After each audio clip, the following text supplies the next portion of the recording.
Yung Diyos ba na wino-worship mo? Gusto ka ba niya maging mayaman at magka-healthy na love life? Or mas gusto niya na maghirap kang maghanap ng pera at maging mag-isa sa buhay? Ang sagot, kung ano mang sitwasyon mo ngayon. Pero huwag kang mag-alala dahil hindi ikaw ang problema. Hindi lang naturo sa'yo ng maayos kung paano mo i-claim ang promise ng Diyos sa'yo. Kung araw-araw na lang na wino-worry mo ang pera, then ang Diyos na wino-worship mo ay ang Diyos ng poverty. Kung araw-araw mo na wino-worry kung may magkakagusto ba sa'yo, then ang Diyos na wino-worship mo ay ang Diyos ng lovelessness. Kaya in this video, I'm gonna show you the step-by-step process to claim God's promise of abundance in every area of your life. Kaya kung okay lang sa'yo, i-full screen mo na tong video na to para mas makapag-focus ka. Pag-usapan muna natin ang tunay na pangalan ng Diyos. Most people think God's name is Jehovah or Yahweh, but that's not the full truth. Sa Book of Exodus, merong isang tao na tinawag ang Diyos para iligtas ang mga Israelites sa slavery sa Egypt. At yun ay si Moses. Habang nag-aalaga siya ng mga tupa sa disyerto, napansin niyang isang mahiwagang burning bush. Nag-aapoy pero hindi nauubos. Lumapit siya at doon siya tinawag ng Diyos. Moses, Moses.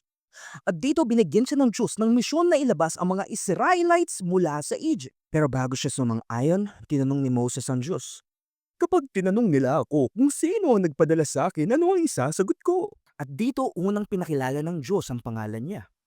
I am that I am. Tell them that I am has sent me to you. Exodus 3 verse 14. Napaka-importante nito kasi dito unang pinahayag ng Diyos kung sino siya. Hindi niya sinasabing I am Jehovah or I am the Almighty. Ang sinasabi niya ay I am.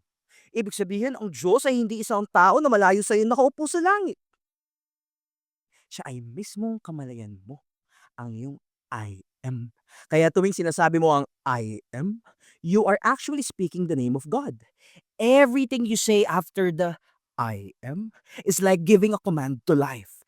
And life obeys it. Kung sasabihin mo, I am in debt, I am poor, I am lonely, yun ang magiging realidad mo. Pero kung sasabihin mong, I am blessed, I am loved, I am powerful, yun din ang mararanasan mo. Now, many of you will ask, paano ko sasabihin I am blessed and I am loved kung lubog na ako sa utang at wala pa akong love life? That's exactly the secret. Hindi mo na kailangan hintayin pa sa 3D reality mo before you can claim the promise. Kailangan mo i-claim yung promise sa inner state mo dahil yun ang magiging reflection ng outer reality mo. Dahil lahat ng gusto mo dito sa material na mundo ay para lang maramdaman mo ang inner state. Gusto mo mabayaran lahat ng utang mo dahil you want the feeling of I am free. Gusto mo magkaroon ng love life dahil you want the feeling of I am love. Gusto mo magkabahay at kotse dahil you want the feeling of I am secured. Gusto mo ng 7 digits sa bank account mo dahil you want the feeling of I am wealthy. I can go on and on hanggang sa maintindihan mo ang point na kaya mo lang dinidesire ang mga bagay sa material na mundo ay para mas-satisfy ang inner man at para maramdaman ang inner state. Tatanggapin mo ba yung offer ng isang genie kung sasabihin niya sa yung I'll grant everything you want but I'll take away your ability to feel the emotions of it? And your answers will be no. Dahil sino ba gustong mabila ng magulang nila ng bahay at kotse nang hindi nararamdaman yung feeling ng I am successful? Wala. Ang point is, mas gusto mo yung feeling kaysa sa material manifestation. At kung mas gusto mo yung feeling, ibig sabihin you can deny the 3D reality and focus on shifting how are you feeling. And you might be asking, how can I deny the 3D kung yun lang ang nakikita kong katotohanan? Alam na ng Bible yan. Sabi sa 2 Corinthians chapter 4 verse 18, kaya't kami ay hindi nakatingin sa mga bagay na nakikita, kundi sa mga bagay na hindi nakikita. Sapagkat ang mga bagay na nakikita ay panandalian, ngunit ang mga bagay na hindi nakikita ay walang hanggan. This is why I keep telling you, the 3D is only the shadow. It has no life in itself. Ang tunay na buhay ay nasa unseen, nandun sa inner state that you occupy. Nandun siya sa inner conversation na ikaw lang ang nakakarinig.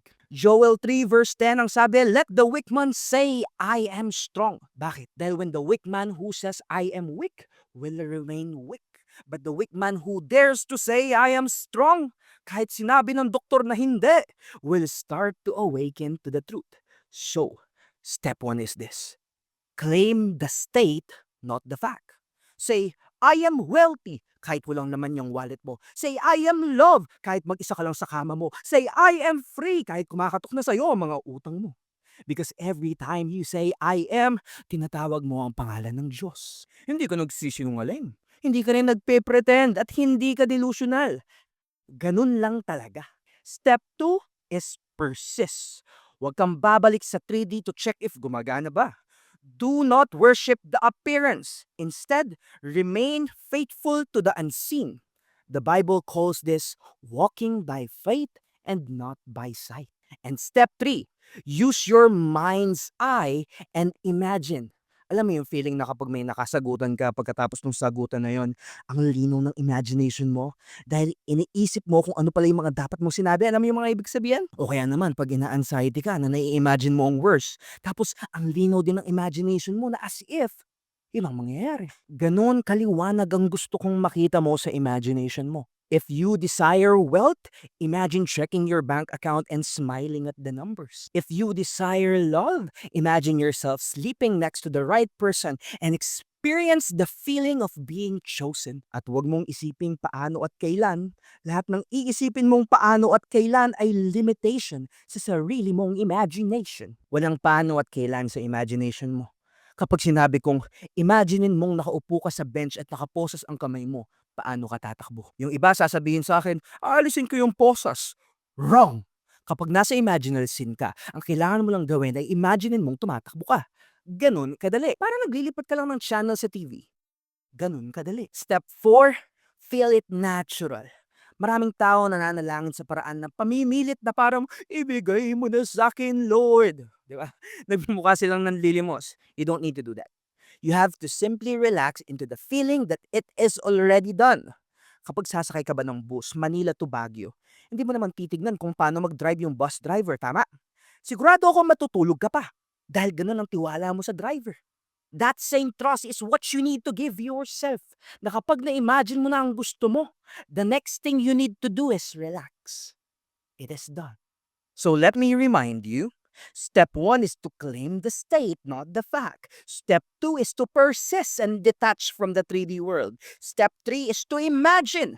See it so clear that it feels real. Step 4 is to feel it natural. Relax and trust that it's already done. And this is the real way to worship God. Not by begging Him in the sky, but by honoring His name in you, the I am. Sabi nga sa Mark chapter 11 verse 24, therefore I tell you, whatever you ask for in prayer, believe that you have received it and it will be yours. Hindi sinabing work hard. Hindi rin sinabing cry out of desperation. Ang sinabi ay believe that you have received it. That is the truth that you need to be awakened. That creation is already finished and all that's left is for you to claim it. Claim it!